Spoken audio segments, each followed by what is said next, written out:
அன்பான மகர ராசி நேயர்களே, இனி வரக்கூடிய நாட்களில் உங்கள் வாழ்க்கையில் நீங்கள் நினச்ச காரியங்கள் எல்லாமே சிறப்பாக நடக்கிறதுக்கும், நீண்ட நாட்களாக இருந்த தடைகள் விலகுவதற்கும், குடும்ப உறவுகளில் ஒற்றுமையும் நிம்மதியும் பெறுவதற்கும், பணவரவு உடல் ஆரோக்கியம் அதிகரிக்கிறதுக்கும், எதிரிகளுடைய சூழ்ச்சிகளை எல்லாம் முறியடித்து ஜெயிப்பதற்கான வழிமுறையையும், நீண்ட காலமாக உங்கள் மனசில் இருக்கக்கூடிய குழப்பத்திற்கு நல்ல தீர்வையும், எல்லா சந்தேகத்திற்கும் பதில்களை தெரிஞ்சுக்க இந்த வீடியோவை முழுசாக பாருங்கள். உங்களுக்கான தீர்வு நிச்சயமாக கிடைக்கும்.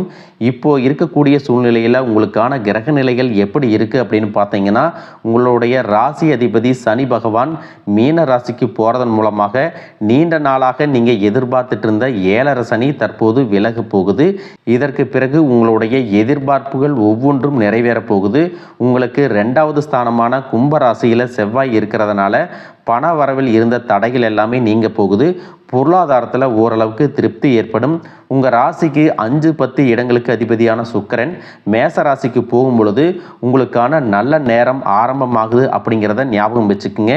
நீங்கள் மனசில் நினச்சிட்டு இருக்கக்கூடிய எல்லா விஷயங்களும் உங்களுக்கு சீக்கிரமாகவே நிறைவேற போகுது. புதிதாக வண்டி வாங்கணும் அப்படின்னு நினச்சிட்டு இருந்திருப்பீங்க. உங்கள் மனசுக்கு பிடிச்ச வண்டியை வாங்குவீங்க. வீடு கட்டலாம், நிலம் வாங்கலாம் அப்படின்னு நினைக்கிறவங்களுக்கும் இந்த காலம் பொன்னான காலமாக இருக்க போகுது. இதுவரைக்கும் உங்களுக்கு இருந்த ஆரோக்கிய தொல்லைகள் எல்லாமே நீங்கி உடல் நலம் உங்களை மகிழ்ச்சிப்படுத்த போகுது. வெளிநாடு மற்றும் வெளியூர் பயணங்கள் மற்றும் வணிகம் உங்களுக்கு நல்ல லாபத்தை கொடுக்கும்.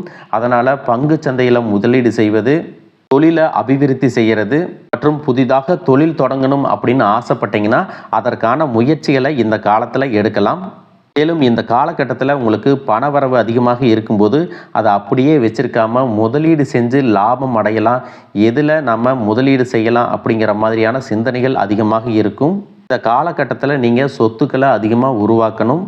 மேலும் உங்களுடைய தாயின் உடல்நலத்தில் கூடுதலான அக்கறை செலுத்தணும். அடுத்ததாக செவ்வாய் மீன ராசிக்கு போகும்போது 4-9 இடங்களுக்கு அதிபதியான செவ்வாய் சகாய ஸ்தானத்திற்கு மாறும் பொழுது நீண்ட நாட்களாக நிறைவேறாத காரியங்களை எல்லாம் இப்போ நிறைவேற்றுவீங்க.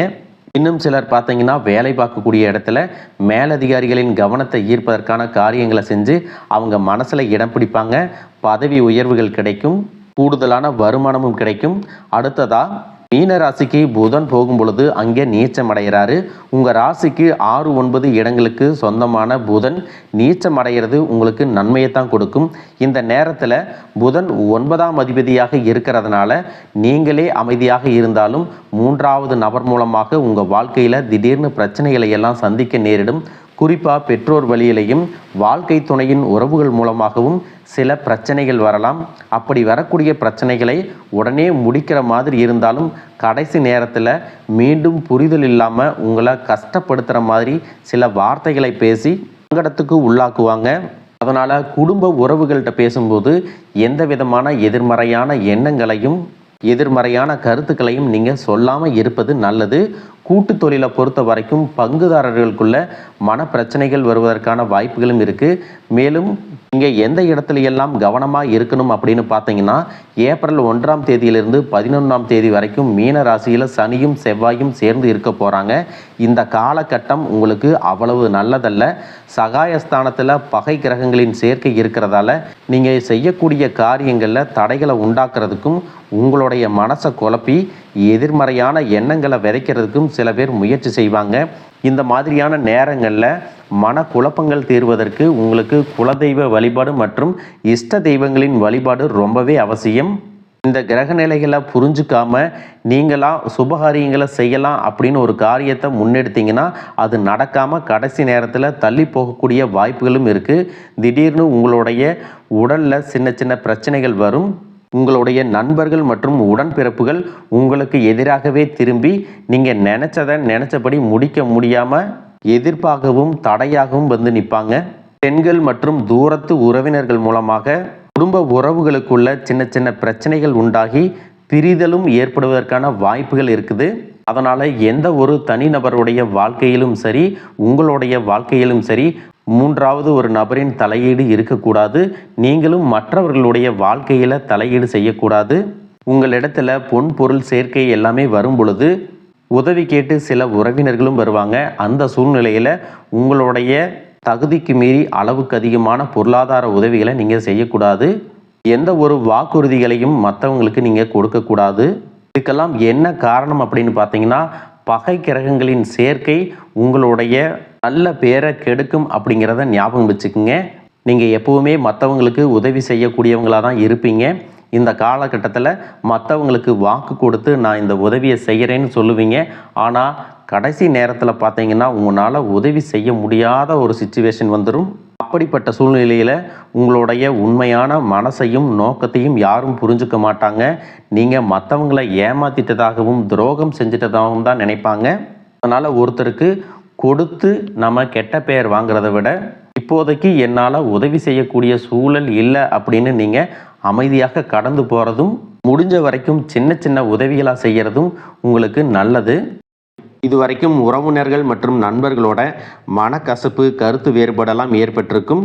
உங்களுக்கு எதிரிகளாக இருக்கிறவங்க கூட நட்பு கரம் நீட்டி உங்ககிட்ட ஆலோசனை கேட்டு வருவாங்க. குடும்ப ரீதியாக பார்த்தீங்கன்னா உங்கள் தாய் தந்தையர் பேரில் இருக்கக்கூடிய சொத்துக்கள் மற்றும் குடும்பத்தின் மூலமாக வரக்கூடிய உதவிகள் எல்லாமே உங்களுக்கு மிகப்பெரிய பலமாக இருக்கும். ஒருவேளை உங்களுக்கு பூர்வீக சொத்து சம்பந்தமாக ஏதாவது விவாதங்கள் இருந்தாலும் அது இன்னும் ஒரு 3 மாதங்களுக்கு பிறகு சரியாகும். கோர்ட்டு விஷயங்கள்லையும் அமைதியாக கடந்து போனீங்கன்னா இன்னும் சில நாட்களில் உங்களுக்கு நல்ல தீர்ப்புகள் கிடைக்கும். இது வரைக்கும் யாரை நம்பலாம், யாரை நம்பக்கூடாது அப்படின்னு பலவிதமான மனக்குழப்பங்கள் எல்லாமே உங்கள் மனசில் இருந்தாலும் எல்லாரும் அவங்கவங்க சூழ்நிலையில் நல்லவங்க அப்படிங்கிறத புரிஞ்சிக்கக்கூடிய மனநிலைக்கு நீங்கள் வரணும். ஒரு சில உறவினர்கள்ட்ட பேசும்போது கொஞ்சம் கனிவாக நடந்துக்கணும். யார் ஏதாவது சொன்னாலும் அமைதியாக இருந்து உங்களுக்கான காரியங்களை நீங்கள் சாதிக்கணும். இந்த கிரகங்களினுடைய சேர்க்கை காரணமாக உங்களுடைய நிர்வாகத்திறன் இப்பொழுது மேம்பட்டிருக்கும். வேலை செய்யக்கூடிய இடத்துல நல்ல முன்னேற்றத்தை பார்ப்பீங்க. முடிஞ்ச வரைக்கும் தேவையற்ற அலைச்சல்களை நீங்கள் குறைச்சிக்கணும். உடல்நிலையை பொறுத்த வரைக்கும் நுரையீரல், மார்பு, சிறுநீரகம் போன்ற உறுப்புகளில் உங்களுக்கு அதிகமான கவனம் தேவை.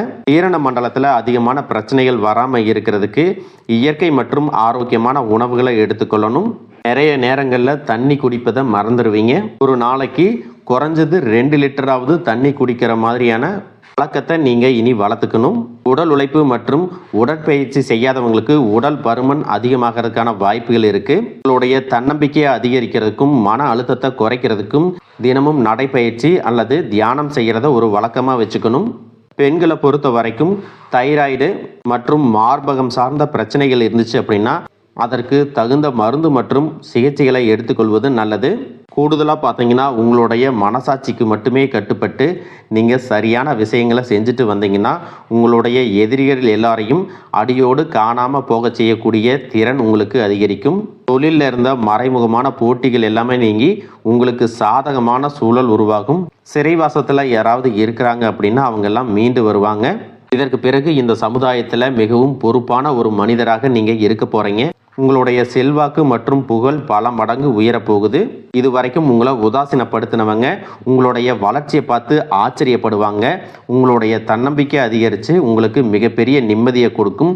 உங்களுடைய முகத்தில் புதிய பொலிவும் வசீகரமும் உண்டாகும். மற்றவர்களை கவர்ந்து இழுக்கக்கூடிய ஆற்றல் உங்களுக்கு கிடைக்கும். உங்களுடைய ஆளுமை திறனால் நீங்கள் எடுக்கக்கூடிய முடிவுகள் எல்லாமே மற்றவர்களால் பாராட்டப்படும். உங்களுக்கு ஆயுளும் அதிகரிக்கும். நல்ல சிந்தனைகள், மற்றவர்களுக்கு உதவும் தன்மை உங்களுக்கு புகழையும் அந்தஸ்தையும் ஏற்படுத்தி கொடுக்கும். புதிதாக வீடு, நிலம் வாங்க ஆசைப்படுறவங்களுக்கு பொருளாதார உதவிகள் கிடைக்கும். நண்பர்கள் மற்றும் வங்கிகளிடமிருந்து நிதி தேவைகள் எல்லாமே பூர்த்தியாகும். கல்வியை பொறுத்த வரைக்கும் இது மாணவர்களுக்கு சிறப்பான காலமாக இருக்கும். அவங்களுடைய கற்கும் திறன் அதிகரிக்கும். போட்டித் தேர்வுகளில் ஜெயிச்சு வருவாங்க. வேலையை பொறுத்த வரைக்கும் இது வரைக்கும் செய்யக்கூடிய வேலை உங்களுக்கு பிடிக்கல, இல்லை வருமானம் குறைவு இருக்குது அப்படின்னா ஜூன் மாதத்திற்கு பிறகு விரும்பக்கூடிய வேலை அதிக வருமானத்தோடு கிடைக்கும். தொழில் மற்றும் வியாபாரம் செய்கிறவங்களுக்கு ஒரு பெரிய முதலீடு உங்களை தேடி வரும். இது வரைக்கும் தேங்கி கிடந்த சரக்குகள் எல்லாமே நல்ல விலைக்கு விற்பனையாகும். முக்கியமாக பார்த்தீங்கன்னா உங்களுடைய குடும்ப வாரிசுகளினுடைய முன்னேற்றம் உங்களுக்கு பெருமையை கொடுக்கும். குறிப்பாக உயர்கல்விக்காக காத்திருப்பவர்களுக்கு அவர்கள் விரும்பிய கல்லூரியில் இடம் கிடைக்கும். வெளிநாடு போகணும் அப்படின்னு நினைக்கிறவங்களுக்கு மகிழ்ச்சியான செய்திகள் கிடைக்கும். நீண்ட தூர பயணங்கள் எல்லாமே உங்களுக்கு வெற்றியாக அமையும் அப்படிங்கிறத மறந்துடக்கூடாது. ஒரே ராசியில் லட்சக்கணக்கான மக்கள் இருக்கும் பொழுது அனைவருக்கும் இந்த மாதிரியான சமமான பலன்கள் கிடைக்குமா அப்படிங்கிற சந்தேகம் கூட உங்களுக்கு வரலாம். உங்களுடைய ஜாதகத்தை எடுத்து பாருங்கள். முக்கியமான கிரகங்கள் நீச நிலையில் இருந்துச்சு அப்படின்னா இந்த பலன்கள் கொஞ்சம் தாமதமாக கிடைக்கும் அல்லது குறைவாக கிடைக்கும். மற்றபடி இந்த பலன்கள் எல்லாமே உங்கள் வாழ்க்கையில் நடக்கும் அப்படிங்கிறத மறந்துடக்கூடாது. ஒருவேளை உங்கள் ஜாதகத்தில் கிரக நிலைகள் சரியில்லை அப்படின்னா நீங்கள் அதற்காக வருத்தப்படவோ அல்ல பயப்படவோ வேண்டிய அவசியம் இல்லை. சாதகமான இடத்தில் இல்லாத கிரகங்கள் உங்களுக்கு சில சோதனைகளை கொடுக்கும். அதனால் நீங்கள் தன்னம்பிக்கையோடு செயல்படுவது ரொம்பவே அவசியம். தன்னம்பிக்கையோடவும் தைரியத்தோடவும் ஒவ்வொரு அடியையும் எடுத்து வைங்க. நீங்கள் ஜெயிக்க போகிறீங்க, அதை யாராலையும் தடுத்து நிறுத்த முடியாது. உங்களுக்கு நல்லதே நடக்கும். வாழ்க வளமுடன், வாழ்க பல்லாண்டு.